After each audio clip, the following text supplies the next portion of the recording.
pense que ce qu'il faut retenir, c'est d'abord l'intérêt d'une journée pareille. C'est un intérêt qui est lié au contexte dans lequel nous sommes, qui est un contexte de pandémie, un contexte dans lequel la gestion budgétaire a pris des formes, qui est une forme différente de la gestion courante.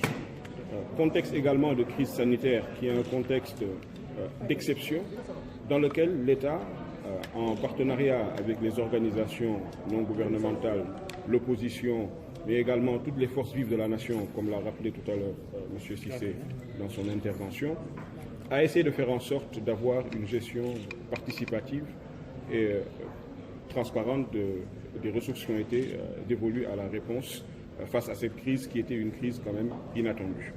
Et aujourd'hui, organiser une activité pareille en présence du comité de gestion du Fonds Force Covid-19, de la presse, des organisations de la société civile, mais également de toutes les parties prenantes de la vie politique nationale, révèle que le Sénégal est en train de faire une transition assez importante du point de vue de sa démocratie.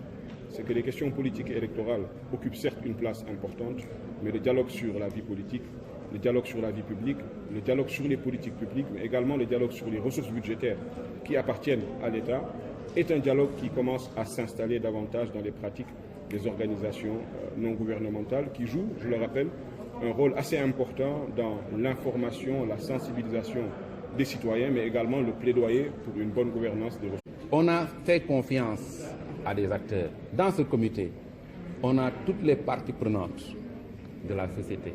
On a les acteurs politiques, on a les acteurs de la société civile, on a les institutions. On leur a fait confiance pour faire un exercice d'audit, entre guillemets, de l'utilisation de ces 1000 milliards dont vous parlez. Ils nous ont donné un rapport avec des recommandations. Ils nous ont donné des rapports avec un état d'exécution de ces fonds-là. Tout ce que nous pouvons faire, c'est, à partir des conclusions de ce rapport, faire le suivi de tout ce qui est recommandation, faire le suivi de tout ce qui est faiblesse notée dans l'exécution de ces budgets pour corriger à l'avenir. C'est pourquoi d'ailleurs on félicite tous ceux qui ont participé au nom de la société sénégalaise à ce comité Force Covid-19, parce qu'il faut le dire, ils ont fait un excellent travail, un travail neutre et indépendant. Et je crois qu'on doit fonctionner comme ça au Sénégal, qu'on n'ait pas peur de la reddition des comptes. Au contraire, la reddition des comptes permet de restaurer la confiance des Sénégalais, restaurer la confiance du contribuable et permet d'encourager le civisme fiscal. Quand les Sénégalais, quand les citoyens savent que leurs impôts sont utilisés à bon escient, ils sont beaucoup plus prompts à adopter des comportements favorables à ce qu'on peut appeler le civisme fiscal. C'est tout le sens qu'il faut donner à cette initiative du comité Force Covid qui a publié son rapport, et on sent que dans le rapport, il y a une certaine neutralité, une certaine indépendance. Permettez-moi dans un premier temps de remercier tous les acteurs du comité de suivi, en commençant par le général François Ndiaye. Pourquoi? Puisque quand on m'a désigné chef de la cellule communication Force Covid-19, j'ai vu les Toussaint Manga, j'ai vu les Pape Diop, etc. J'ai un peu tiqué puisque je suis militaire. Souvent aussi, je rappelle aux gens qu'on ne dit pas un droit de réserve, c'est un devoir de réserve. Muni de mon statut de militaire, c'était pas évident. Mais je rends grâce à Dieu. Je me rends compte même que c'est la version la plus achevée de la société sénégalaise. Pourquoi?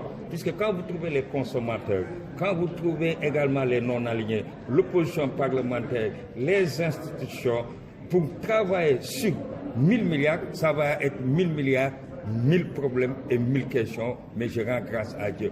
Ce comité me rappelle l'histoire du drapeau sénégalais. Puisque les Sénégalais, quand il y a eu ces événements du Mali, ils se sont rabattus sur l'essentiel. Le vert, c'était pour le bloc démocratique sénégalais. L'ancien du Parti socialiste, l'ancêtre du Parti socialiste, il y avait le mouvement populaire sénégalais et il y avait le Parti sénégalais d'action socialiste qui avait le rouge. Ils ont pu se retrouver à l'essentiel politiquement, voici notre sens.